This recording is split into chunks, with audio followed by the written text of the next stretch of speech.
The Galactic Academy of Strategic Defense had stood on the cold moon of Varath 9 for 12,000 years. It was a place where the smartest beings from 400 star systems came to learn about war, peace, and survival. Every species that wanted power in the galaxy sent their best people here. The Academy's silver towers touched the purple sky, and its halls had seen a million debates about the future of countless worlds. But every 100 years, something special happened. The Academy held an examination. This was not a normal test. This examination decided which species would get permanent seats on the Coalition Defense Council. The Council made the biggest decisions in the galaxy: war and peace, trade and isolation, life and death for entire civilizations. This year, for the first time ever, humans have been invited. Commander Lisa Grant stood at the window of her transport shuttle. She watched the Academy grow larger as they approached. The silver spires reflected the light of 3 distant suns. Lisa was 34 years old, young for such an important mission. But Admiral Hayes had chosen her himself. "You think different from other officers," he had told her before she left Earth. "That is exactly what they need to see." Lisa turned to look at her team. There were 3 other humans with her. Lieutenant Kevin Park sat in the corner, reading reports on his tablet. He was a tactical analyst, a man who spent his life studying battle plans and finding weaknesses in enemy strategies. Dr. Nina Reyes sat across from him, her eyes closed in meditation. She was a xenopsychologist who had spent 15 years studying how alien minds worked. And Sergeant Cole Bradley stood near the door, his arms crossed, his face hard. He was a combat veteran who had survived first contact with the Varax on Colony 7. That battle had killed 200 soldiers. Bradley had walked away with scars on his body and deeper scars in his mind. "Are you nervous?" Kevin asked without looking up from his tablet. Lisa shook her head. "Not nervous, curious. I have read everything about this examination. But no species ever talks about what happens inside. They keep it secret. Maybe they are embarrassed about how they did," Bradley said with a small smile that did not reach his eyes. The shuttle landed with a soft bump. The doors opened, and the 4 humans stepped into a vast room filled with beings from across the galaxy. Lisa had studied pictures of alien species, but seeing them in person was different. The Kelrathi stood in small groups, their bodies made of living crystal that caught the light and scattered it into rainbows. The Morvax moved past them, their snake-like bodies wrapped in beautiful robes made of silk from their homeworld. The Threen clicked and buzzed constantly, their insect bodies never still, their compound eyes watching everything. And then Lisa saw the Dominari. She felt her back go straight and her muscles tense. The Dominari were giants, almost 9 feet tall. Their gray skin was covered with ritual scars, each one marking a battle or a conquest. They had conquered 63 worlds before the Coalition had forced them to stop. Now they lived in an uneasy peace with everyone else. But everyone knew they were always looking for a reason to start conquering again. The Dominari ambassador was a male named Kreth. He saw Lisa looking at him and smiled. His teeth were sharp, the teeth of a predator, of something that had evolved to tear flesh and crack bones. Lisa did not look away. She held his gaze until he finally turned to speak with one of his officers. "Welcome, humans," a beautiful voice said. Lisa looked up and saw the Academy's Chancellor floating toward them. The Chancellor was called Advisor Prime, and it was not like any being Lisa had ever seen.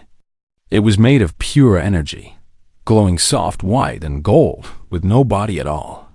It had lived for 400,000 years and had seen empires rise and fall.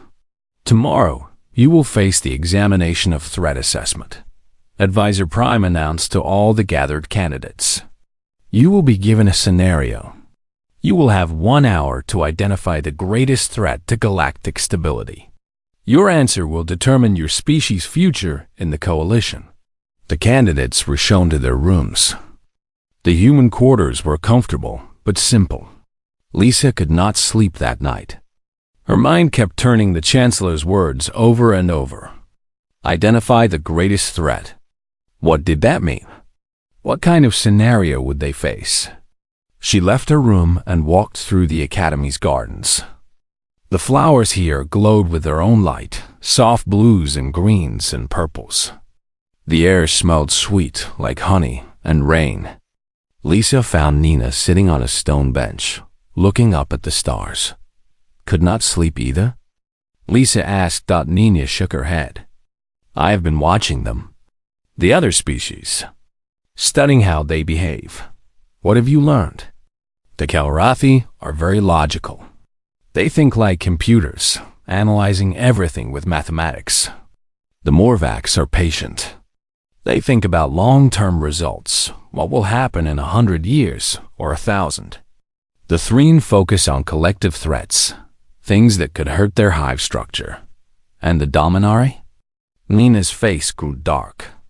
They see threats everywhere. Every other species is a possible enemy to them.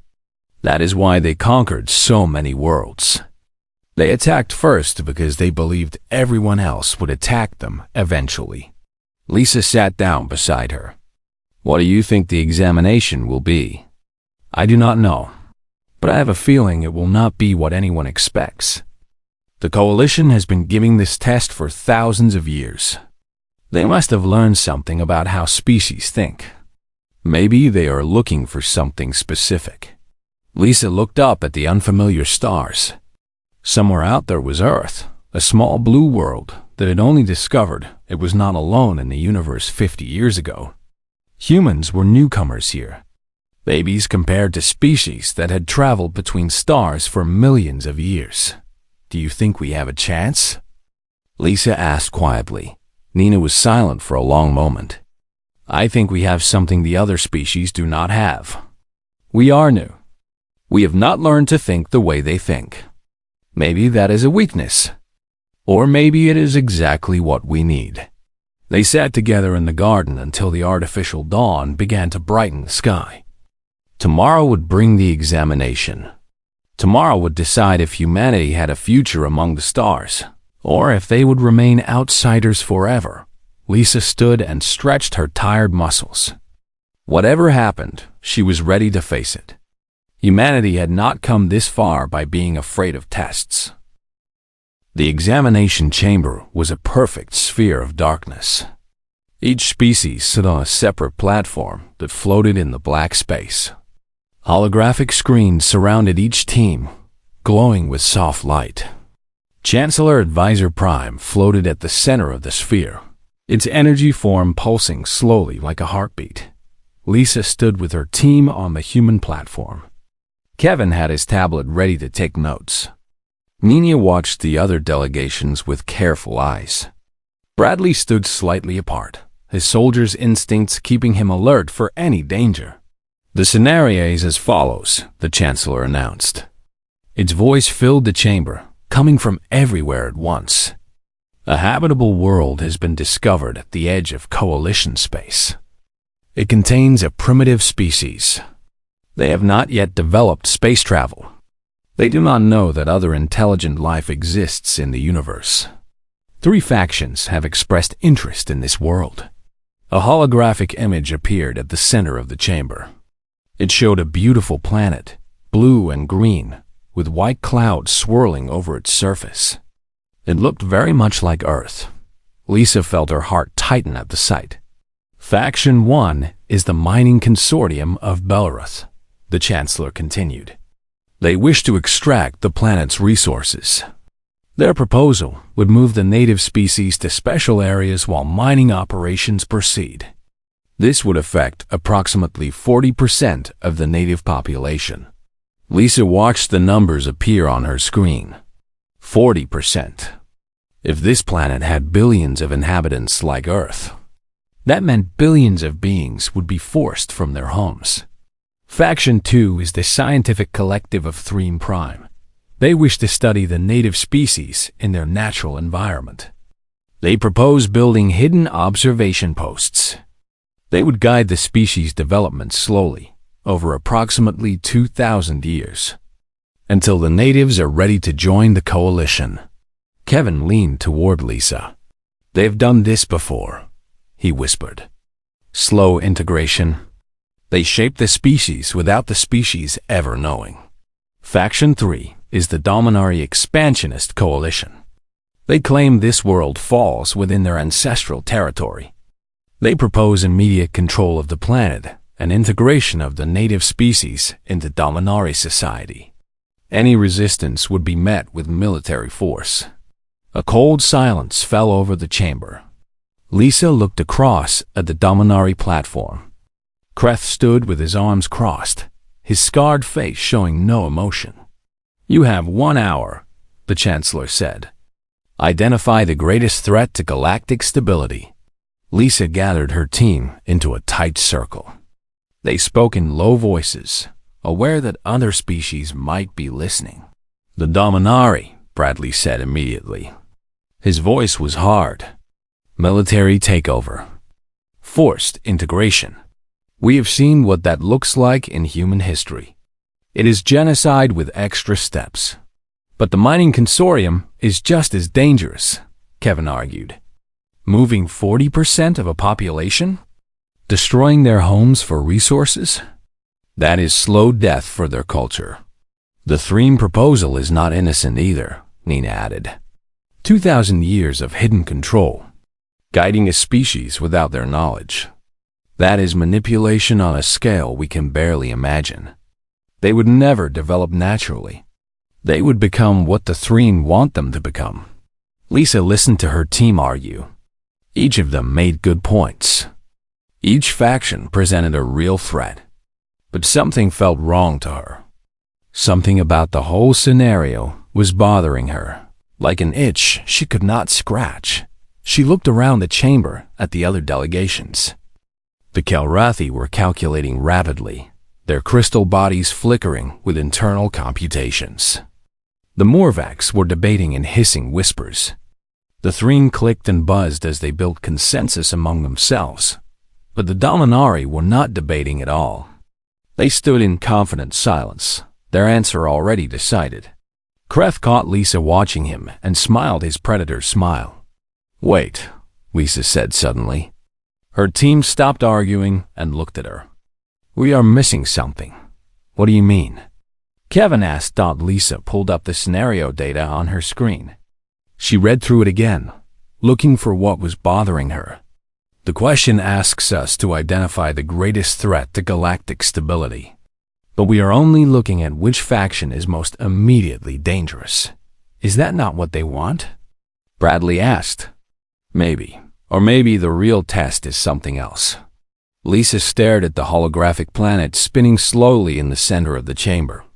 She thought about the beings living there, going about their lives, unaware that aliens were deciding their future. What if the threat is not any of the three factions? She said slowly. Nina's eyes widened. "What do you mean?" "Think about it. We have three choices. Mining that destroys homes. Manipulation that destroys free will. Military force that destroys resistance. But all three assume the same thing. They all assume that someone must claim this planet. Someone must decide what happens to these people." Kevin frowned. "That is how the galaxy works. Every habitable world is claimed by someone eventually." "But why?" Lisa asked. "Why must it be that way? What if there was a fourth option? What if we just left them alone?" The team fell silent. Around them, other delegations were beginning to submit their answers. The clock showed 45 minutes remaining. "That is not one of the choices," Bradley said. "Exactly," Lisa replied. "And that is the problem. The examination gives us three bad options and asks us to pick the least bad one. But what if the real threat is that no one even considers leaving these people in peace?" Nina was nodding slowly. "The framework of the question itself is flawed." "Not just flawed," Lisa said. "Dangerous. If the coalition always thinks this way, always assumes that primitive species are resources to be used, then the coalition itself is a threat to every species that has not yet reached the stars. Kevin looked uncertain. You want us to say that the coalition is the greatest threat? No, I want us to say that the way of thinking is the greatest threat. The assumption that there is no fourth option. The belief that every world must be claimed. Every species must be controlled. That is what threatens galactic stability. Because as long as we think that way, we will always be fighting over who gets to control whom. The clock showed 30 minutes remaining. Other teams were submitting their answers. Lisa watched the Kilrathi delegation enter their choice. Dominari. The Morvax chose the mining consortium. The Threen, ironically, chose the Dominari. Even the Dominari themselves chose their own faction as the greatest threat. They seemed almost proud of it. Everyone is choosing one of the three options, Kevin observed. Because that is what they have always done, Lisa said. That is how they were taught to think. But we are human. We are new here. We have not learned their patterns yet. She looked at her team. What is our answer? Bradley was quiet for a long moment. Then he nodded slowly. The fourth option. The one that does not exist. Nina smiled. The greatest threat is that no one thinks to leave them alone. Kevin took a deep breath. This is either brilliant or completely wrong. Lisa turned to her screen and began entering their answer. Then let us find out which. Lisa finished typing their answer into the system. Her fingers trembled slightly as she pressed the button to submit. The screen flashed once, confirming that the human delegation's response had been recorded. It is done, she said quietly. Bradley let out a long breath. No going back now. Around them, the other delegations were finishing their own submissions. Lisa could see the confident postures of the Kilrathi, the calm certainty of the Morvax. Everyone believed they had found the right answer. Everyone believed they understood the test. But Lisa had noticed something during the examination that troubled her deeply. She raised her hand and requested a private meeting with the Chancellor. It was an unusual request, but the rules did not forbid it. A few minutes later, she stood alone in a small chamber with Advisor Prime, the energy being floated before her. Its light soft and steady. Commander Grant, the Chancellor said. Do you wish to change your answer? No. I want to ask a question first. Ask, Lisa took a breath. This scenario with the primitive world, has it ever actually happened? A real planet, discovered at the edge of coalition space, with a real species that did not know about the galaxy? The Chancellor's light flickered in a pattern Lisa could not read. The scenario is based on combined data from multiple historical events. That is not what I asked, Lisa said. Has this exact situation happened before? A primitive world, 3 factions wanting to claim it, a decision that had to be made? There was a long pause. The Chancellor seemed to be considering whether to answer honestly. Yes, Commander, it finally said. This exact situation occurred once. Approximately 43,000 years ago. Lisa felt cold spread through her chest. What happened to the primitive species? They were given to the mining consortium. The decision was made based on economic considerations. The consortium's proposal was the most financially responsible option. And the species? The survivors were moved to designated areas while mining proceeded. Within 300 years, their culture had disappeared completely. Within 1,000 years, their genetic distinctiveness had vanished through mixing with other populations. They exist now only in old records and archaeological sites. Lisa's hands clenched into fists. And no one thought that was wrong? The examination that year focused on economic stability. The species who identified the consortium as the greatest threat were marked as having given incorrect answers. The majority chose the Dominari as the threat, as they usually do. Because the Dominari are obviously aggressive, Lisa said bitterly. But the consortium killed just as effectively. They just did it slowly, with contracts and relocations instead of weapons. That is one interpretation. The Chancellor agreed. Lisa looked at the ancient being before her. 400,000 years old. How many species had it watched disappear? How many worlds had been divided up while beings like this one observed and recorded and did nothing? Thank you for your honesty, Lisa said. I understand now why our answer must be what it is. She returned to her team. The examination was nearly over. Only a few minutes remained on the clock. What happened?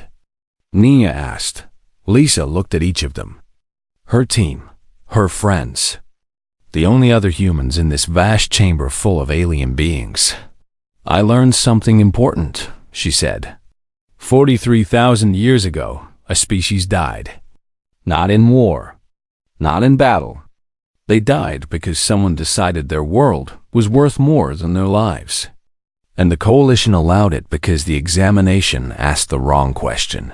What do you mean? Kevin asked. The examination asks us to identify the greatest threat from 3 options. But by limiting us to 3 options, it prevents us from seeing the real threat. The real threat is not the Dominari or the Consortium or the Threen. The real threat is a system that does not include the option of doing nothing. Bradley nodded slowly. A system that treats every primitive world as something to be claimed. Exactly. And that system has killed at least one species that we know of. Probably many more. Because no one ever stopped to ask if claiming was necessary at all. The examination ended with a soft chime. All the platforms began to move, carrying the delegations toward a central gathering area. Lisa could feel the weight of stares from other species. Whispers spread through the crowd. Word had gotten out that the humans had submitted an unusual answer. Kreth of the Dominari approached their platform as they moved. His scarred face showed amusement. I hear your species chose a strange answer, he said. His voice was deep, rumbling like distant thunder. You did not pick any of the 3 options. No, Lisa replied. We did not. Interesting. Foolish, but interesting. Kreth smiled his predator smile. You will fail, of course. The examination has rules. You must choose one of the options provided. Everyone knows this. Maybe everyone is wrong, Lisa said. Kreth laughed, a harsh sound that made nearby delegates flinch. Humans, so young, so confident. You will learn that the galaxy does not change for newcomers. The galaxy forces newcomers to change. Perhaps, Lisa said. Or perhaps the galaxy has never met a species like us. Kreth's smile faded slightly. He studied Lisa with new interest, as if seeing her clearly for the first time. You truly believe you can change things, he said. It was not a question. I believe we must try. Otherwise, what is the point of any of this? The Dominari ambassador was silent for a moment. Then he turned and walked back to his delegation without another word. Nina moved closer to Lisa. That was either very brave or very foolish. Maybe both, Lisa admitted. But I meant what I said. If we cannot try to change things, then we should have stayed home on Earth. The platform settled into place. Chancellor Advisor Prime floated to the center of the gathering, its light pulsing in complex patterns. The moment of judgment had arrived. Lisa stood straight and waited. Whatever came next, she would face it with her head held high. Humanity had given an answer that no species had ever given before. That alone was worth something, even if they failed the examination. But deep in her heart, she hoped they had not failed. She hoped that somewhere in the Coalition's ancient traditions, there was room for a new way of thinking. A way that did not treat primitive species as problems to be solved or resources to be claimed. A way that simply let them be. The great hall fell silent as Chancellor Advisor Prime rose to the speaking position. Hundreds of beings from dozens of species watched and waited. Lisa could feel her heart beating hard in her chest. Beside her, Kevin was pale. Nina had closed her eyes. Only Bradley seemed calm, his soldier's training keeping his emotions hidden. "The examination has concluded," the Chancellor announced. Its voice filled every corner of the vast chamber. "Before I reveal the results, I must share something with all of you. Something that has never been shared before." A murmur ran through the crowd. This was unusual. The results were always announced directly, without speeches or explanations. The examination of threat assessment has been given 472 times over the past 47,000 years. In every single examination, every species has identified one of the three presented factions as the primary threat. The Dominari have been chosen most often, followed by economic groups like the Mining Consortium, followed by manipulation-based threats like the Scientific Collective. The Chancellor paused. Its light pulsed slowly, rhythmically. Not once in 472 examinations has any species questioned the basic framework of the test itself. Not once has any species suggested that the absence of a non-interference option was the fundamental problem. Not once has any species proposed that leaving the primitive world alone should have been a choice. The silence in the hall was absolute. Every being seemed to be holding their breath, until today. Lisa felt hundreds of eyes turned toward her. She stood still and met their gazes without flinching. Humanity has provided an answer that has never been given before in the history of this examination. They have identified the Coalition's basic assumptions as the source of instability. They have argued that threat assessment without an ethical framework is itself a threat to galactic peace. The Chancellor's light brightened. According to our traditional scoring methods, this answer is incorrect. The examination requires choosing one of the three presented options. Humanity did not do this. Lisa felt her hope begin to fade. She had known this was a risk. She had known they might fail simply because they refused to play by the rules. However, the Chancellor continued, and its voice seemed to grow stronger. The purpose of this examination has never been to find one correct answer. The purpose has been to discover how different species think. What assumptions do they carry? What possibilities do they consider? What possibilities do they never even imagine? Advisor Prime floated toward the human delegation. Its ancient light seemed to study each of them in turn. The Coalition was founded by species who had learned to think in terms of competition and threat hierarchies. These patterns of thought were necessary for survival in a dangerous galaxy. But they have also led to outcomes that we now recognize as moral failures. A holographic display appeared, showing a list of names. Species names. 43 of them. These are the species that were destroyed because our framework did not include the option of leaving them alone. These are the cultures that vanished because someone always had to claim, someone always had to control. Someone always had to decide what was best for beings who were never asked what they wanted. Lisa stared at the list. 43 species. Gone forever. Not because of war or natural disaster, but because of a way of thinking that treated them as problems rather than people. Humanity's answer is not incorrect, the Chancellor said firmly. It is unprecedented. For the first time in 47,000 years, a species has looked at our oldest assumptions and asked if they still serve us. For the first time, a species has suggested that the framework itself might need to change. Kreth of the Dominari stepped forward. His scarred face was twisted with anger. This is against all tradition. They did not answer the question. They should be disqualified. They answered a different question, the Chancellor replied. A better question. A question we should have been asking all along. The Chancellor turned back to address the entire hall. The Coalition Defense Council has met and made a decision. We do not grant humanity a permanent seat on the Defense Council. Lisa's heart sank. After everything, they had still failed. Instead, we grant humanity something that has never existed before. A seat on a new body, which we are calling the Reformation Council. Your role will not be to assess threats in the way we have always assessed them. Your role will be to help us see the threats we have been blind to, the structural problems, the ethical failures, the possibilities we have never considered. The hall erupted in noise. Shock from the Kelrathi, their crystal bodies flashing with confused light. Outrage from the Dominari, their deep voices rumbling with anger. But also approval from many smaller delegations, species who had always felt that the Coalition's ways were too rigid, too focused on power and control. This is unprecedented, Kreth growled.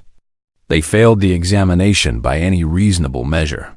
No, the Chancellor replied calmly. They passed a different examination. One we did not know we were giving. One we should have been giving all along. Lisa stepped forward. Her voice was steady despite the chaos around her. What would this mean in practice? What would the Reformation Council actually do?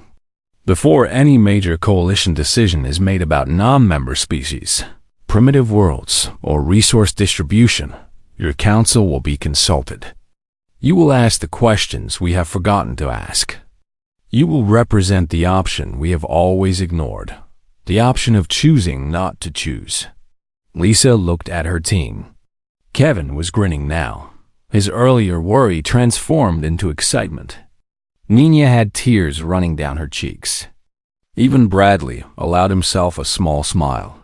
We accept, Lisa said. More chaos followed. Arguments and debates filled the hall for hours. The Dominari and their allies tried to block the decision. Economic groups protested that they would lose profitable opportunities.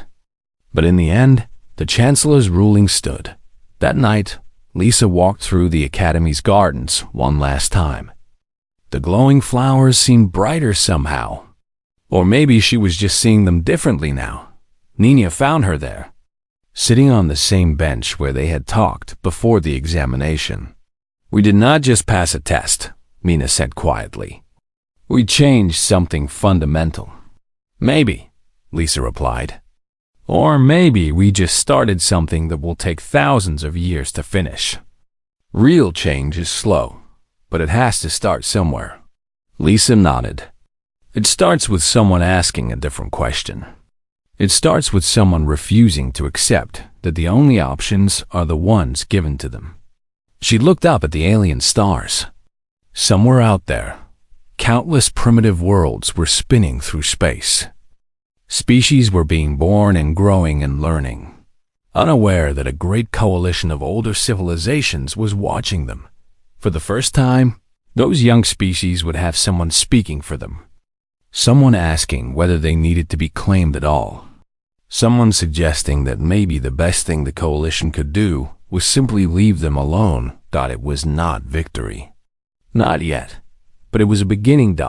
And sometimes, beginnings were the most important part of any story. 6 months passed quickly. Lisa spent them traveling between worlds, meeting with coalition officials, learning the complex systems of galactic governance. She studied thousands of years of history, reading about decisions that had shaped the fates of countless species. Some of those decisions haunted her dreams. The mining consortium's gentle destruction. The Dominari's violent conquests. The quiet manipulation of species who never knew they were being guided. But now things were different. Now there was a Reformation Council. The first official session was held in a small chamber designed for conversation rather than ceremony. Lisa sat at the central table with her original team. Kevin had been promoted to lead the council's analytical division. Nina headed their xenopsychology department. Bradley, despite his protests that he was just a soldier, had become their chief security advisor. They had also been joined by representatives from 3 other species who had requested inclusion. The Velith were a young species, barely 2,000 years into space travel, who had always felt uncomfortable with coalition traditions. The Sirathi were ancient and wise, but had long ago stopped participating in coalition politics out of disgust with its moral failures. And surprisingly, a faction of Morvax had joined, led by a female named Tessith, who believed her species had been wrong to support exploitation for so long. The first case was already before them. A mining company had discovered a potentially habitable moon in an unclaimed system. Early scans showed the presence of simple life, microscopic organisms living in the moon's shallow seas. Standard procedure would allow resource extraction, the coalition representative explained. She was a Kelrothi named Prism 7, her crystal body catching the light as she spoke. The life forms are not intelligent. Under existing rules, there is no legal barrier to mining. Lisa studied the data on her screen. Microbes, simple single-celled organisms. They had no thoughts, no feelings, no awareness of the universe around them. By any normal definition, they did not matter. But Lisa remembered the list of 43 species. Each of those species had started as something simple once. Single cells floating in ancient oceans. Given enough time, anything could evolve. How do we know these organisms will not become intelligent someday? She asked. Prism-7 flickered with what might have been confusion. The probability is extremely small. Such evolution would require millions of years under perfect conditions. So there is a probability, Nina said from her seat at the table. However small, we would be gambling with potential future consciousness. This consideration has never been part of our decision-making process, Prism 7 said. That is exactly why we are here, Kevin replied. To consider what has never been considered before. The session lasted 4 hours. Arguments went back and forth. The mining company's representatives protested that they had invested significant resources in surveying the moon. The scientific community pointed out that early life forms were common and that protecting all of them would make expansion impossible. But Tessith of the Morvax raised a different point. 300,000 years ago, my species was a collection of simple organisms in a warm ocean. If someone had decided to mine our world then, we would not exist. Perhaps we should consider that when we look at these microbes. In the end, the council reached a compromise. Mining would be permitted on one hemisphere of the moon only. The other hemisphere would be designated as a protected evolutionary preserve. Monitoring stations would watch for any unusual development in the microbial life. If signs of complexity emerged, all mining would stop immediately. It was not a perfect solution. The mining company was unhappy. Some coalition members thought the council was being foolish, protecting organisms that might never amount to anything. But it was a solution that included an option that had never existed before. The option of restraint. The option of saying that some things were worth protecting, even if they had no immediate value. After the session, Lisa walked alone through the corridors of the coalition headquarters. The building was ancient, built by species that no longer existed, decorated with art from cultures that had vanished long ago. So much had been lost over the millennia. So much could never be recovered. She found Chancellor Advisor Prime waiting for her in a quiet garden. The energy being floated peacefully among flowers from 100 different worlds. "You are troubled," the Chancellor observed. "I am thinking about the primitive world from the examination. The one that was destroyed 43,000 years ago. The Volanthi. That was their name. What were they like?" The Chancellor's light shifted to softer colors. They were curious beings, inventive. They had developed a complex system of stories that passed down scientific knowledge and moral wisdom from generation to generation. They were perhaps 300 years away from discovering basic space travel when the consortium arrived. Lisa closed her eyes. 300 years. so close to reaching the stars on their own. And now they existed only in old records. "We could have prevented it," she said quietly, "if someone had just asked the question we asked. Perhaps. Or perhaps they would have been destroyed anyway." The coalition of that era was not ready to hear such questions. Change requires more than good ideas. It requires the right moment and the right voices to speak. And is this the right moment? "I do not know," the Chancellor admitted. "The Dominari are building opposition to your council. Powerful economic interests are threatened by your recommendations. Many species are uncomfortable with a framework that includes restraint as a virtue instead of a weakness." Lisa opened her eyes. "But you are hopeful?" The Chancellor's light pulsed in a pattern Lisa had learned to recognize as something like affection. "I am 400,000 years old, Commander Grant. I have watched empires rise and collapse. I have seen species evolve to greatness and fade to nothing. I have witnessed stars being born and dying. In all that time, I have never seen what you did in that examination chamber." "What do you mean?" "A species that questioned the question. A species that refused to accept the choices given and demanded better ones. That is not just hope, Commander. That is proof that change is possible." Lisa looked at the flowers around them. Each one had evolved on a different world, under a different sun, in conditions that would have killed the others. Yet here they all grew together, sharing the same soil and light. "It is going to be hard," she said, "changing how an entire galaxy thinks. Yes, it will take generations, perhaps centuries. You will not live to see the full results of what you have started. I know." Lisa smiled slightly. "But that is how real change works, is it not? Each generation does what it can and trusts the next generation to continue." She thought about Earth, about humanity's own long journey from darkness to something better. It had taken thousands of years. There had been terrible setbacks, periods of cruelty and destruction. But the direction had always been forward, toward a wider circle of moral concern. First, humans had cared only for their families, then their tribes, then their nations, then their entire species.